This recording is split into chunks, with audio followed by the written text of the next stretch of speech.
ng bayan, maasahan anumang panahon.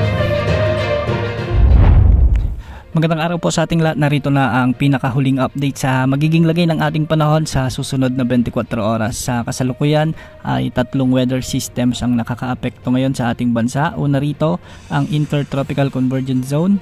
Pangalawa naman ang Ridge of High Pressure Area at yung mas dominanting weather system na easterlies. So dahil nga sumiiral na Intertropical Convergence Zone o ITCZ, asahan ng maulap na papawirin na may mga kalat-kalat na pagulan at thunderstorms sa buong Mindanao, sa Palawan, Negros Oriental at Siquijor.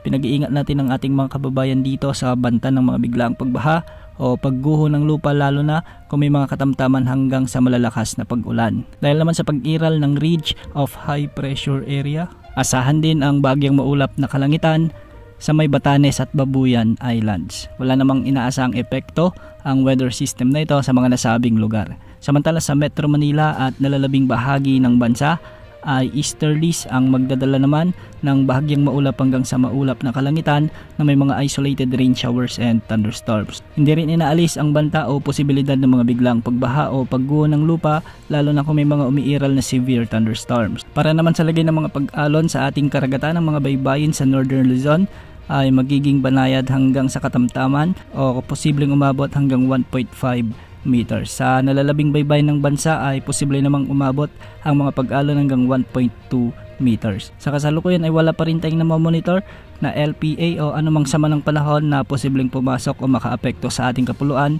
sa susunod na 3 hanggang 5 araw. Bukas asahan pa rin ang pag-iral ng easterlies sa malaking bahagi ng ating bansa, kaya asahan pa rin ang mainit o maalinsangang panahon lalo na sa tanghali hanggang alas 4 ng hapon. Samantala pinag-iingat pa rin natin ang ating mga kababayan sa Mindanao sa banta ng mga pagbaha o pagguho ng lupa dahil sa patuloy na epekto ng Intertropical Convergence Zone. Yan ang update sa lagay ng panahon. Ito po ang weather update ng bayan, maasahan anumang panahon.